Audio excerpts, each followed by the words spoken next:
We're now joined by Paul LaMonica from CNN Business to talk a little bit about what we saw from the banks reporting their earnings over the last week or so. Paul, how are you today? I'm good, thanks. How are you guys doing? We're doing well.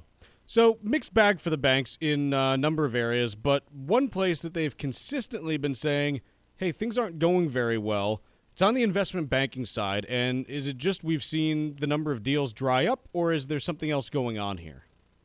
I mean, the big issue really is the evaporation of demand for deals. I mean, we didn't have much in the way of M&A activity or IPOs, SPACs. Remember how everyone was looking to do them? That's like pretty much almost dead and buried, and some would say good riddance. So you had this massive revenue drop on the investment banking side for Goldman Sachs in the fourth quarter, but also for Morgan Stanley as well. That's a big problem, and it's something that hurt the likes of J.P. Morgan Chase, Citi, Bank of America when they reported last week. They just have more diversification to help them, though.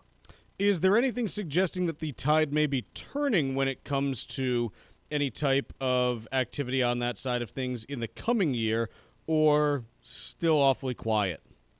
Yeah, it's still quiet for now, but you're starting to hear people talk about if interest rates continue, long-term interest rates, if bond yields continue to fall, if the Fed really does hit the pause button, maybe that will attract some interest on the M&A side. I'm still skeptical about whether or not we're going to get any major IPOs, but you never know. We'll see how that works out. But, a bigger issue, less so now for Goldman Sachs because they've been cutting back on their Marcus consumer side, but it's going to be an issue for, the other big commercial banks.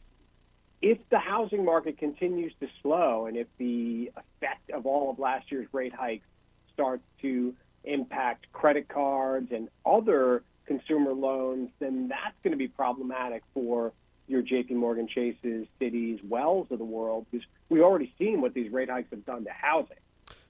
Talking a little bit more about Goldman Sachs, you mentioned that they are trying to slow down, some of the growth, not even growth, they're trying to slow down their new consumer-facing businesses, Marcus and, things like that.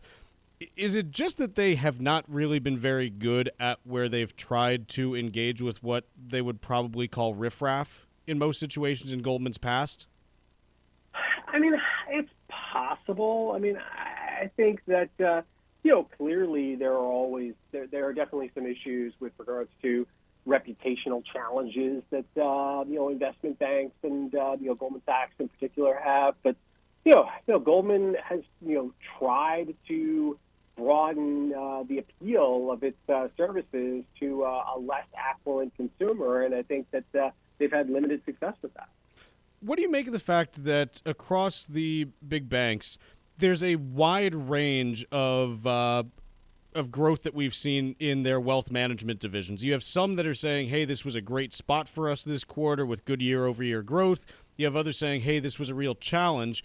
It's strange to see banks moving so divergently within a part of their business. What's going on there?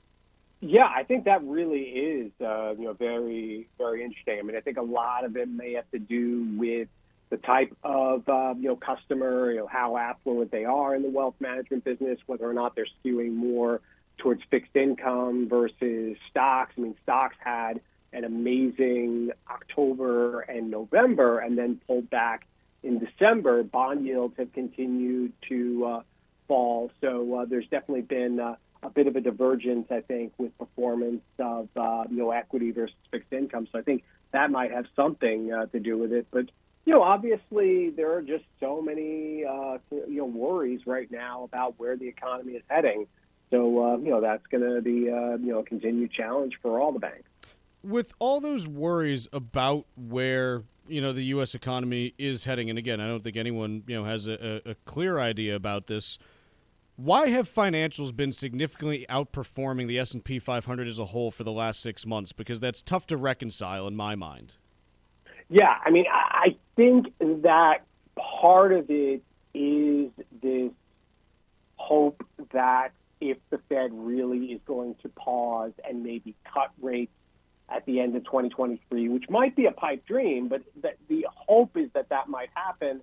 That could rejuvenate interest for M&A activity, as we discussed. Also, the housing market could maybe start to rebound as well. And if that's the case, then you could see a lot of these banks get a boost to their business. But I think it's a very, very speculative rally, and I agree with you that it's a little bit of a question as to why banks have outperformed the broader market this much given the backdrop.